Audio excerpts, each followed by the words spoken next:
मित्रांनो नमस्कार. 1970च्या दशकामध्ये आनंद नावाचा चित्रपट होता आणि या चित्रपटामध्ये गाजलेला डायलॉग होता, हम सब रंगमंच की कठपुतलियां है और हमारी डोर ऊपर वाले के हाथ में है, कौन कब कैसे उठेगा कोई नहीं जानता. आज महाराष्ट्रासह देशाच्या राजकारणात ही स्थिती आहे.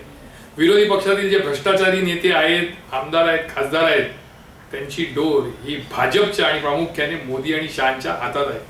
कोण केव्हा कसा उठणार कोणी सांगू शकत नाही. नमस्कार, मी अमित जोशी. वृत्त दिनांक डिजिटलच्या माध्यमातून आज बुधवार छोटासा हलका फुलका विषय घेऊन तुमच्या समोर आलोय. सध्याची महाराष्ट्रातली स्थिती पाहिली तर जलद धावताना कोण दिसत असेल तर ते आहेत उपमुख्यमंत्री एकनाथ शिंदे. हेच एकनाथ शिंदे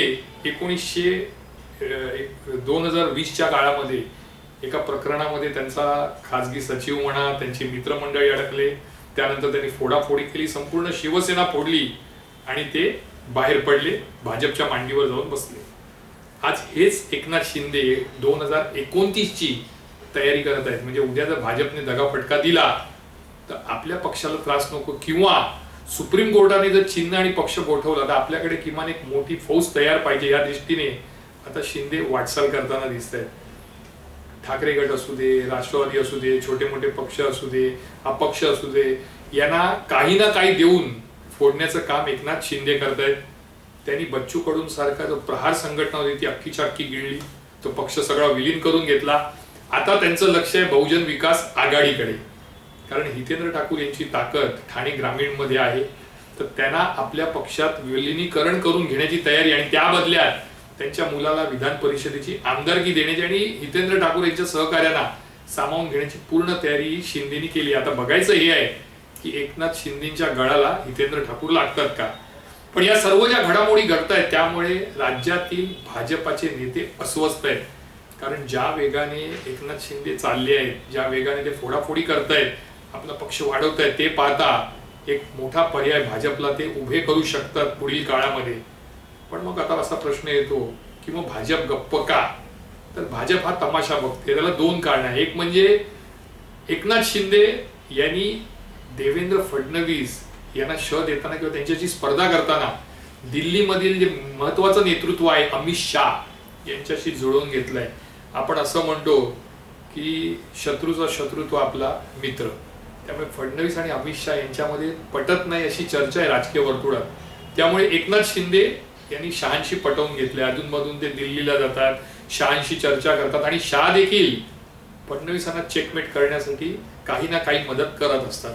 पण जेव्हा गळ्याशी येईल आणि भाजपच्याही लक्षात येईल की आता शिंदे आपल्याला पुरून उरू शकतात, अशा वेळी भाजपकडे जे अस्त्र आहेत ते अस्त्र म्हणजे एकनाथ शिंदेच्या बोलक्या बावल्या. बावल्या एवढ्यासाठी म्हणतो कारण त्यांची जी डोर आहे ती आजही भाजपच्या हाती आहे. 2020चा काळ होता त्यावेळी ईडी, सीबीआय आणि इन्कम टॅक्स याचा भरपूर वापर हा भाजपने केला.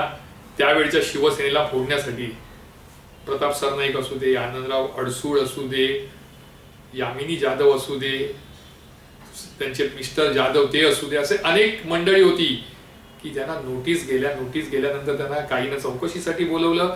काही चौकशी होण्याआधी शिंदेच्या गटात दाखल झाले. मग त्याच्यात रवींद्र वायकरही असतील.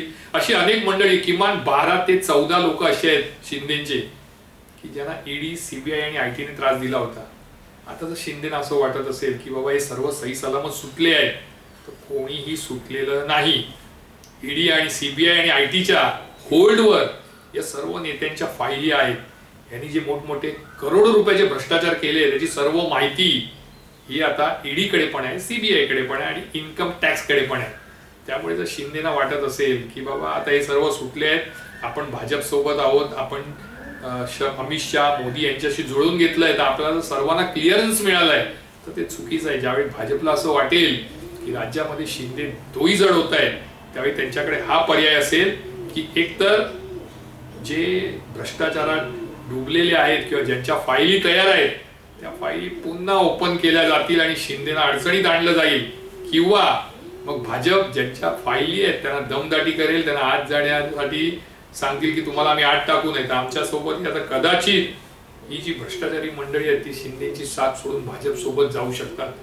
त्यामुळे आज परिस्थिती अशी आहे की हे जे सर्व बाहुले आहेत ज्यांच्यावर भ्रष्टाचाराचे आरोप आहेत शिंदेचे, ते आज जरी स्वतःला सुखरूप समजत असतील तरी ज्या दिवशी भाजपला, खास करून अमित शहा मोदी यांना असं वाटेल की नाही महाराष्ट्रामध्ये भाजपपेक्षा शिंदे वरचढ होत आहेत, छोटे छोटे पक्ष गिळतायत आणि स्वतःची ताकद बनवतायत, त्या दिवशी ही स्थिती होणार की या बाहुल्यांची डोर त्या दिल्ली दरबारी आहे. त्यामुळे कोण कसा कधी केव्हा उठेल, केव्हा गजाआड जाईल किंवा भाजपमध्ये जाईल हे कधीच कोणाला कळणार नाही. तुर्त एवढंच. मी अमित जोशी पुन्हा एकदा रविवारी एखादा नवा विषय घेऊन तुमच्या समोर हजर राहील. तोपर्यंत तुमची रजा घेतो. जय हिंद, जय महाराष्ट्र.